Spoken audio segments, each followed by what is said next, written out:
dare, benedicere, predicare, laudare. Bien chères sœurs et frères,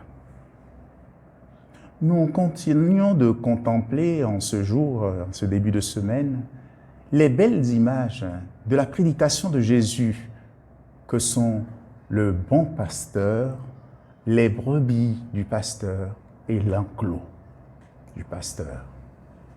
Lorsqu'il disait que le bon pasteur donne sa vie pour ses brebis, il parlait de lui-même.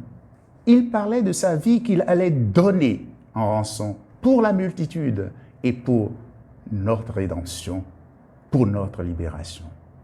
Moi, dit-il, je suis la porte. Si quelqu'un entre en passant par moi, il sera sauvé. Et un peu plus loin dans cet évangile de Jean, Jean dit, Jésus ayant aimé les siens qui étaient dans le monde, les aima jusqu'au bout.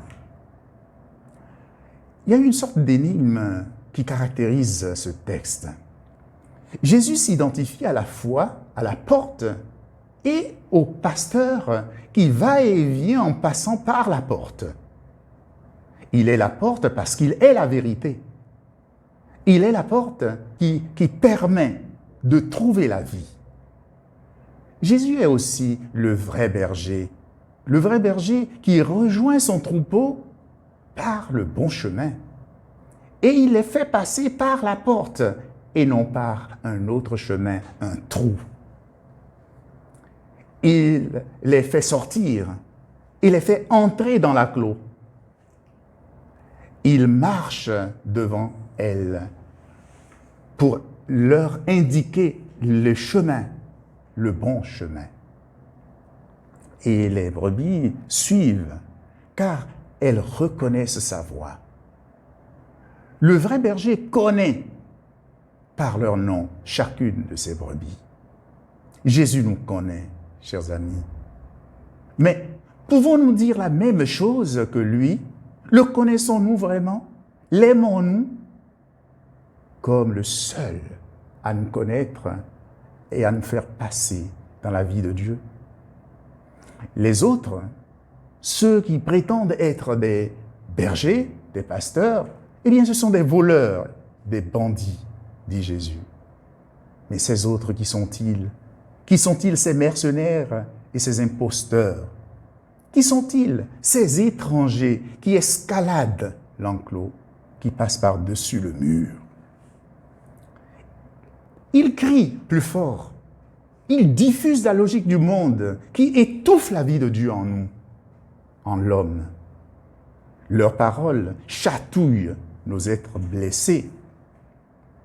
Ils prétendent parler au nom du peuple, au nom des brebis.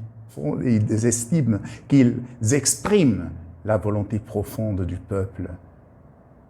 Et ils proposent des solutions simples. Mais alors, ils dévorent les brebis.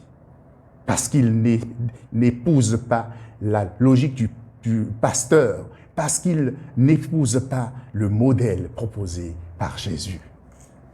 En revanche, celui qui veut être un disciple de Jésus, il ne peut le suivre sans vivre de la spiritualité de Pâques. Pour lui, la vie n'est pas sans souffrance, mais lorsqu'elle est offerte, elle se transforme en grâce pour le salut de son âme. Oui, rien, sinon Dieu seul, ne peut combler la soif de vie qui habite le cœur humain. C'est en cela que notre bonheur se trouve dans une écoute fidèle de Dieu. Après la résurrection, les gardiens de la bergerie de Jésus, ce sont les apôtres. Et aujourd'hui, ce sont ceux qui sont chargés d'animer la vie de nos communautés chrétiennes. Encore faut-il qu'ils épousent la logique de Jésus. Les faux apôtres sont des ennemis de Dieu. Ils éloignent les brebis de Dieu. Mais celui qui écoute et qui suit le bon pasteur, celui-là à la vie en lui. Il mène les hommes à trouver en eux la vie de Dieu et la trouver en surabondance. Benedizione